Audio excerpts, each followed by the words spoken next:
Hello বন্ধুরা, সবাই কেমন আছেন? আশা করি সবাই অনেক ভালো আছেন। পূর্ণিমা কিচেনে সবাইকে স্বাগত জানাই। তো দেখুন, আজকে একটি নতুন রেসিপি নিয়ে চলে এসেছি। নতুন রেসিপি বললে ভুল হবে। তো এটা আমরা অনেকেই খেয়ে থাকি, গ্রামে যারা বাস করে, আমরা যারা গ্রামে বাস করে থাকি তারা আমরা এটা খেয়ে থাকি। তো দেখুন, এই যে ওলের খোসা আমি ছাড়িয়ে নিয়েছি, একটু মোটা মোটা করে ছাড়িয়ে নিয়েছি। আর অবশ্যই সবার আগে কিন্তু ওলটাকে সুন্দর করে ব্রাশ দিয়ে হোক বা খোসা দিয়ে হোক সুন্দর করে এই ময়লাগুলো পরিষ্কার করে নিতে হবে। এই দেখুন, ময়লাগুলো পরিষ্কার করে নিতে হবে। নিয়ে তারপরে এই মোটা মোটা করে এভাবে খোসাগুলো আলাদা করে কেটে নিতে হবে। তারপর সুন্দর করে এই যে ছোটো ছোটো করে আমি কেটে নিয়েছি। দেখুন, এখন এটা একটু গরম জলে একটু সেদ্ধ করে নেব। জাস্ট 2-4 মিনিটের মতো সেদ্ধ করে নিই। তারপর চলুন আমি কি তৈরি করছি। তো পূর্ণিমা কিচেনে আপনাদের কেমন লাগে? পূর্ণিমা কিচেনে সবাইকে স্বাগত জানাই। পূর্ণিমা রান্না আপনাদের কেমন লাগে সেটা কমেন্ট করে জানাবেন। পূর্ণিমার যদি কোনো ভুল ত্রুটি হয়ে থাকে তাহলে জানাবেন। পূর্ণিমা অবশ্যই শুধরে নেবে, কারণ মানুষ মাত্রই তো ভুল করে। তো দেখুন, আমি এবার একটু গরম জলে দিয়ে দিয়েছি। সেবার আমি একটি ছাঁকনায় নামিয়ে নিয়েছি।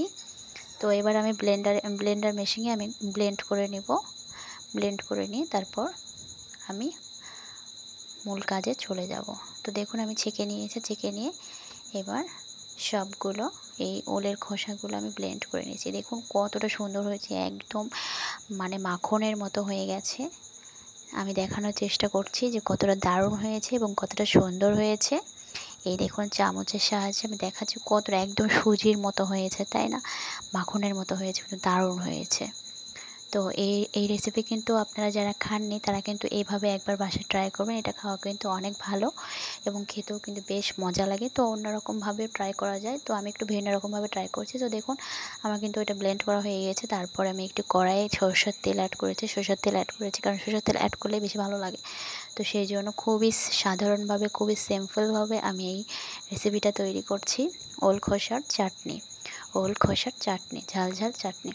তো যারা ঝাল বেশি খান তারা ঝাল বেশি বেশি দিবেন, যারা ঝাল কম খান তারা ঝাল কম দেবেন, এতে কোনো সমস্যা নেই, এটা অপশনাল।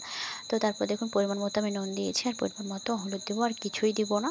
তো তারপর এই ব্লেন্ড করে রাখা এই যে ওল খোসা সেইটা আমি তেলের উপর দিয়ে দিব। দিয়ে এবার শুনেব যতক্ষণ একটু শুকনো না হয়, জল জল ভাবটা কেটে না যায়, ততক্ষণ কিন্তু আমি নাড়াচাড়া করতেই থাকবো। তো এটা দিয়ে গরম গরম ভাত খেতে যে কী দারুণ, কী মজা লাগে। তো আপনারা যদি না খান তাহলে কিন্তু বুঝতেই পারবেন না। তো এইটা কিন্তু অন্যভাবে ট্রাই করা যায়। তো আপনারা যদি চান কালো জিরে অ্যাড করতে পারেন, প্লাস পেঁয়াজ রসুন অ্যাড করতে পারেন, প্লাস ছোটো চিংড়ি মাছও অ্যাড করতে পারেন।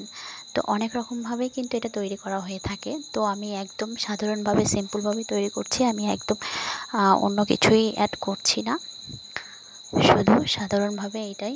দেখুন, আমার কিন্তু হয়ে গেছে। এবার আমি নামিয়ে নিচ্ছি, প্লেটে সার্ভ করে নিচ্ছি। তো কতটা সুন্দর হয়েছে, কতটা মাখো মাখো হয়েছে একবার দেখুন। কেমন হয়েছে অবশ্যই কমেন্ট করে জানাবেন। তো পূর্ণিমা সত্যিই চেষ্টা করে কিছু না কিছু তৈরি করা, বাট আসলে সময়ের সঙ্গে হয়ে ওঠে না। আসলে আমরা সবাই চেষ্টা করি কোনো না কোনো কিছু করার জন্য, কিন্তু আমরা সময়ের সঙ্গে পেরে উঠি না। আসলে সময়টা এমনভাবে নির্ধারিত হয়ে থাকে যে আমরা সময়ের সঙ্গে সবাই আমরা দৌড়াই, কিন্তু আমরা সময়ের সঙ্গে মেনটেন করতে পারি না। এটা আমাদের হয়তো ব্যর্থতা বা আমার ব্যর্থতা। তো যাই হোক, তবুও আমি চেষ্টা করছি কাজের ফাঁকে ফাঁকে এই আলাদা কাজ করার জন্য। তো কেমন হয়েছে কমেন্ট করে কিন্তু জানাবেন। এটা কিন্তু গরম গরম ভাতের সঙ্গে জাস্ট দারুণ এবং দারুণ, একদম জাস্ট দারুণ। দেখুন কত সুন্দর হয়েছে, একদম মাখনের মতো। এটা কিন্তু আপনাদের যাদের ব্লেন্ডার মেশিন নেই তারা কিন্তু শিলপাটাতেও কিন্তু এভাবে বেটে নিতে পারেন। শিলপাটাতে বেটে নিলেও কিন্তু ভালো হবে, মন্দ হবে না। তো আমি একটু দেখানোর চেষ্টা করছি। দেখুন কত সুন্দর হয়েছে। তো আপনারা ওলের খোসা কিন্তু কখনোই ফেলে দেবেন না।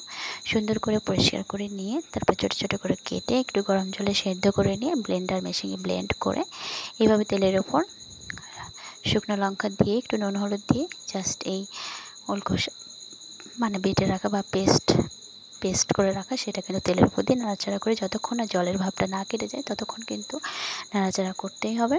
তারপর যখন আঠালো হয়ে যাবে তখন কিন্তু নামায় নিতে পারেন। তবে এর ভিতরে কিন্তু আরও অনেক কিছুই অ্যাড করা যায়, ঠিক আছে? তো আপনারাও কিন্তু বাসায় একদিন ট্রাই করবেন। তো পূর্ণিমার এই আজকের নতুন রেসিপি কেমন হয়েছে কমেন্ট করতে কিন্তু ভুলবেন না। আর পূর্ণিমার চ্যানেলে যদি আপনাদের ভালো লেগে থাকে তাহলে একটা লাইক কমেন্ট করে চ্যানেলটি সাবস্ক্রাইব করে পাশে থাকবেন। আর যদি ভালো না লেগে থাকে তাহলে কোনো সমস্যা নেই, ইগনোর করে চলে যাবেন, কোনো সমস্যা। বাট কেউ কাউকে কখনোই অসম্মান করবেন না, কারণ দিন শেষে আমরা সবাই মানুষ, আমাদের ভিতরে সবার ভিতরে ভালো। তো যাই হোক, সবাই সুস্থ থাকবেন, ভালো থাকবেন। টাটা।